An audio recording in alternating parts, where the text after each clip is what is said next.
Madam ఇది ముస్లిమ్స్ది contract మ్యారేజా madam? ఆ! ఎట్లా మేడం ఆ కాంట్రాక్ట్ ఎట్లుంటది? కాంట్రాక్ట్ మ్యారేజ్ చట్టంలోనే ఉంది ముస్లింది కాంట్రాక్ట్ మ్యారేజ్ అని. ఇప్పుడు హ్మ్. హిందూ సాంప్రదాయంలో పెళ్లి జరిగితే కట్న కానుకలు ఇవ్వడం, హ్మ్. ఇది ఎక్కడ కూడా రాసుకోరు. హ్మ్. ఒక అగ్రిమెంట్ ఉండదు. కానీ ముస్లిం పెళ్లిలో నికానామాలో హ్మ్. ప్రతి ఒక్కటి రాసుకుంటారు. హ్మ్. ఆ అమ్మాయికి ఏ రకం కింద ఎంత ఇస్తున్నారు, హ్మ్.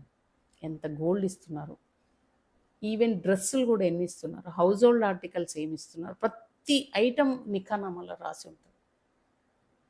ఒకవేళ ఆ అబ్బాయి కనుక అమ్మాయికి విడాకులు ఇవ్వాలని అనుకున్నప్పుడు పెళ్లిలో ఇచ్చిన ప్రతి వస్తువు రిటర్న్ ఇవ్వాల్సిందే. అందుకనే వాళ్ళది కాంట్రాక్ట్ మ్యారేజ్ అంటారు. మేడం ఓన్లీ అదేనా? ఇంకేమన్నా అడిషనల్‌గా కూడా ఇవ్వాల్సి ఉంటదా? అడిషనల్గా మెహర్ అమౌంట్ అని, ఇద్దత్ అమౌంట్ అని కూడా ఉంటుంది. హ్మ్. మెహర్ అమౌంట్ హ్మ్. ఆ అమ్మాయి ఇష్టంగా తను ఎంత కోరితే అంత అబ్బాయి ఇవ్వాలి. హ్మ్. అది ఆ అమ్మాయి జీవించి ఉన్న కాలంలో ఏ రోజన్నా అడగొచ్చు. హ్మ్. నాకు ఇది మెహర్ అమౌంట్ ఇంత డిక్లేర్ చేసినాం, పెళ్ళిళ్ళే డిక్లేర్ చేస్తారు. హ్మ్. ఆ అమౌంట్ నాకు ఇవ్వాల్సిందే. అమ్మాయి చనిపోయే లోపల హ్మ్. ఒకవేళ ఆ అమ్మాయి చనిపోయినప్పుడు గనక ఆ మెహర్ అమౌంట్ అమ్మాయికి ముట్టలేదు అంటే హ్మ్. చెవులో మాఫ్ కర్నా, హ్మ్. మాఫీ చాహతీ హూ హ్మ్. ఇది చెప్పిస్తారు ఖచ్చితంగా. హుహు. ఇవ్వకుండా చనిపోతే, హ్మ్. అబ్బాయి ఇవ్వకుండా అమ్మాయి మెహర్ చనిపోతే. అమౌంట్ ఇవ్వకుండా అబ్బాయి చనిపోతే, ఆ అబ్బాయి చని అమ్మాయి హ్మ్. అబ్బాయి చనిపోయిన వ్యక్తి చెవులో హ్మ్. చెప్పిస్తారు. హుహు. ఇది వాళ్ళ సాంప్రదాయం. అదే విధంగా విడాకులప్పుడు గూడా హ్మ్. ఆ అమ్మాయి నేను వదిలేస్తున్నా అని గూడా ఆ మెహర్ అమౌంట్ నాకు అక్కర్లేదు అనొచ్చు. హ్మ్. మెహర్ అమౌంట్‌ను తీసుకుంటా అని గూడా చెప్పొచ్చు. హ్మ్. ఇద్దత్ అమౌంట్ అంటే? ఇద్దత్ అమౌంట్ 3 నెలల కాలానికి వాళ్ళ సాంప్రదాయం ప్రకారంగా, హ్మ్. ముస్లిం చట్టం ప్రకారంగా 3 నెలల కాలం ఆగాల్సిందే. హ్మ్. ఆ 3 నెలలకి నెలకి ఇంత మెయింటెనెన్స్ లాగా హ్మ్. ఆ 3 నెలలు ఇద్దత్ పీరియడ్ అంటారు. హ్మ్. ఆ 3 నెలలు నెలకింత అని చెప్పి డిసైడ్ చేసి ఆ అమౌంట్‌ను ఆ అమ్మాయికి ఇవ్వాల. ఓకే. ఇది విడాకుల సమయంలో. ఓకే. త్రిబుల్ తలాక్ లా ఇప్పుడు బీజేపీ గవర్నమెంట్ ఎత్తేసింది. ఎత్తేసిన తర్వాత త్రిబుల్ తలాక్ ఉన్నప్పుడు ఎవరైతే నష్టపోయినరో వాళ్ళు ఇప్పుడొచ్చి కేస్ ఫైల్ చేసి మళ్ళా వాళ్ళ మ్యారేజ్‌ని రీబిల్డ్ చేసుకునే ఛాన్స్ ఉందా? అంటే ఎప్పుడు జరిగింది ఈ హ్మ్. త్రిబుల్ తలాకు చట్టం కన్నా ముందా? చట్టం తర్వాతనా? అనేటువంటి పరిణామాలు మనం తీసుకోవాల్సొస్తుంది. హ్మ్. త్రిబుల్ తలాక్ కూడా అసలు వాళ్ళ ఇస్లామిక్ చట్టం ప్రకారంగా, పర్సనల్ లా ప్రకారంగా, హ్మ్. ఖురాన్ ప్రకారంగా ఒకేసారి చెప్పడానికి లేదు. హ్మ్.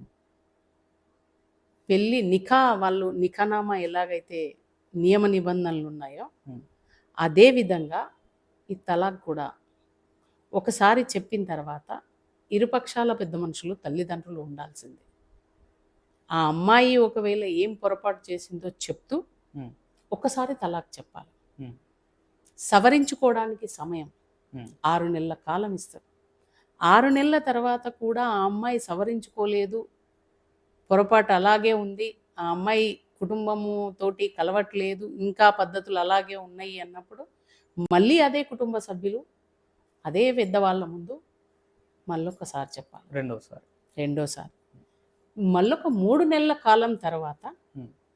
మూడోసారి చెప్పాల్సి ఉంటుంది. అంటే ఏదైనా వాళ్ళ చట్టంలో గూడా, ముస్లిం చట్టంలో గూడా, వాళ్ళ పర్సనల్ లాలో గూడా హ్మ్. విడాకులకు ఎక్కడా చెప్పలేదు. హ్మ్. తీసుకోవడం సరి అయిందని ఎక్కడా గూడా ఉండదు. హ్మ్. విడాకులు తీసుకోకూడదు, కలిసి ఉండాలి. హ్మ్. అందుకనే ఈ త్రిబుల్ తలాక్‌కి ఈ 3 సార్లకు కూడా హ్మ్. అవకాశం అనేటువంటిది ఉంది. కానీ దాన్ని మార్చుకొని వాళ్ళు హ్మ్. ఒకేసారి తలాక్ తలాక్ అని చెప్పడం, హ్మ్. లేదు ఫోన్‌లో అనౌన్స్ చేయడం, హ్మ్. పేపర్ పబ్లికేషన్ చేయడం, హ్మ్.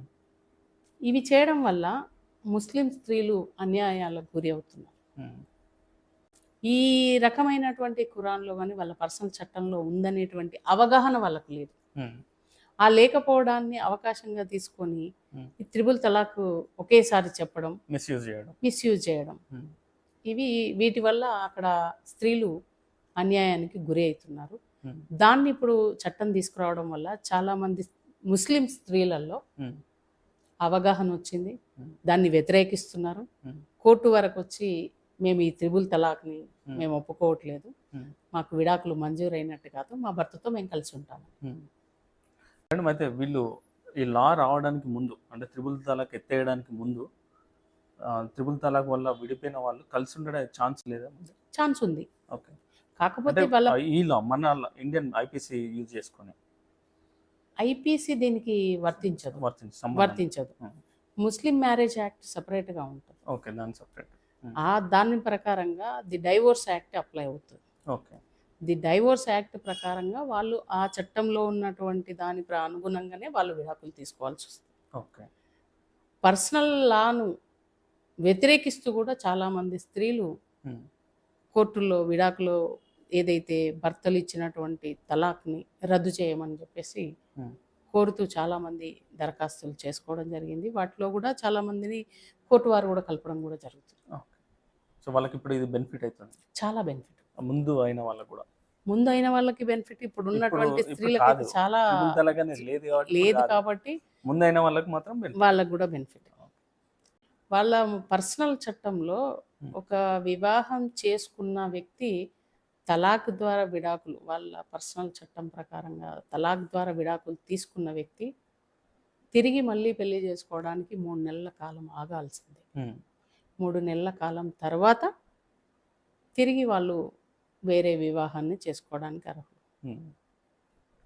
ఈ వేరే వివాహం చేసుకునే క్రమంలో వాళ్ళ పర్సనల్గా ఇప్పుడు జరుగుతున్నటువంటి అన్యాయం గురించి ఒకటి చెప్పాలని అనిపించి చెప్తాను.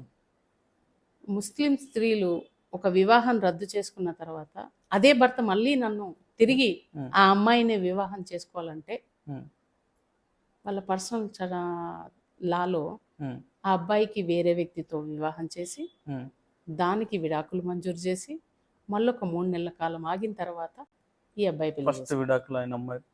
భర్త మళ్ళీ పెళ్లి చేసుకోవాలి. ఈ సాంప్రదాయము వాళ్ళల్లో చాలా మంది స్త్రీలు పాటిస్తున్నారు. ఆ పరదా నిషా కింద